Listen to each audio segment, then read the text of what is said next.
झाडांची बेसुमार कत्तल, मलई खाणारी यंत्रणा मोडीत काढा. हिंदू युवा प्रतिष्ठानची मागणी. नोकरी असो वा लग्न, चष्म्याची अडचण आता होऊ देऊ नका. नंदादीप नेत्रालयात या आणि तुमच्या चष्म्यापासून मिळवा कायमची मुक्ती. कारण आता चष्मा घालवण्याची लासिक शस्त्रक्रिया फक्त 32,999 रुपयात. शिवाय 5,000 रुपयांपर्यंतचे लासिक स्क्रीनिंग अगदी मोफत. ऑफर मर्यादित कालावधीसाठी. तर वाट कसली बघताय? आजच कॉल करा 92-2000-1000. नंदादीप नेत्रालय, न्यू शाहूपुरी, कोल्हापूर. दृष्टी म्हणजे नंदादीप.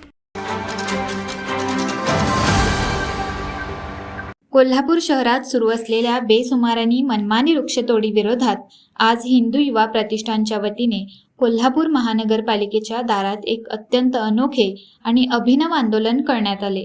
कोल्हापुरात धोकादायक झाडे तोडण्याची परवानगी देण्यासाठी वृक्ष समिती अस्तित्वात असतानाही कुणालाही विश्वासात न घेता ठेकेदार आणि लाकूड माफिया आपल्या फायद्यासाठी सर्रास वृक्षतोड करत असल्याचा आरोप करण्यात आला आहे.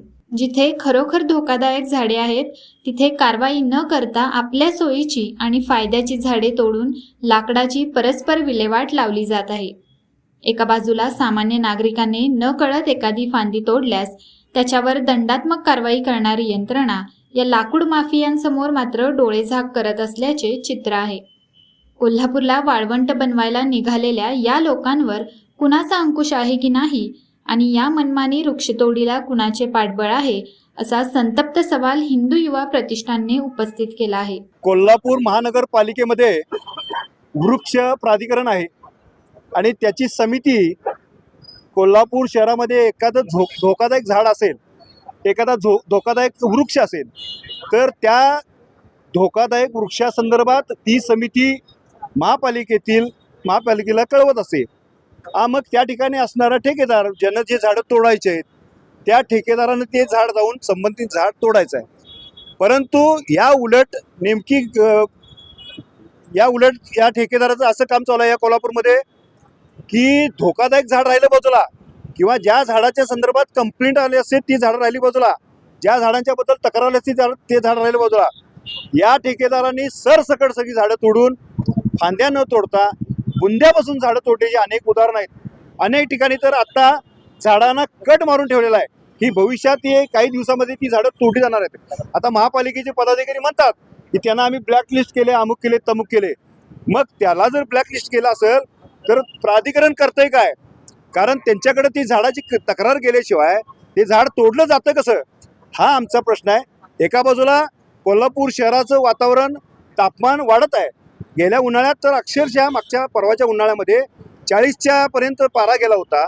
असं असताना आपण कोल्हापूरचे वृक्षप्रेमी, अनेक पर्यावरणप्रेमी कोल्हापुरात झाडं लावतात, मात्र त्याच्या उलट हे ठेकेदार सरसकट झाडं आपलं वजनात माप बसावं यासाठी ती झाडं तोडायला लागलेत.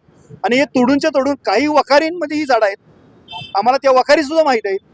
काही ठिकाणी ती झाडं कुठे गेलीत, ती कशा पद्धतीने गेलीत. आता CPR दाराचंच उदाहरण आहे. आता काय केलं आम्ही महापालिकेला भेटलो, महापालिकेच्या स्थायी समिती सभापतींना पण बोललो, सर्व नगरसेवकांना बोललो.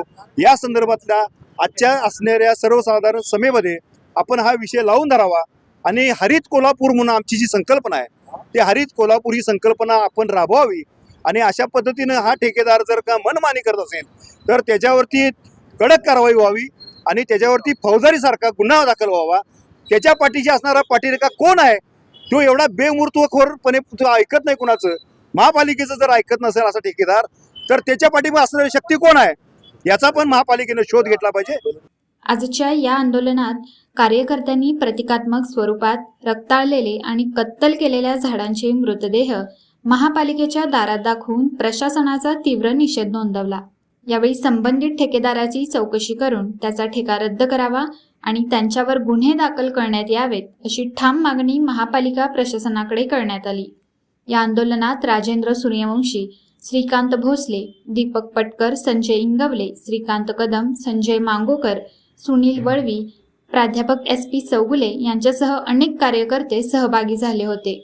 संस्थापक अध्यक्ष अशोक देसाई यांच्या नेतृत्वाखाली ही मागणी मांडण्यात आली आहे.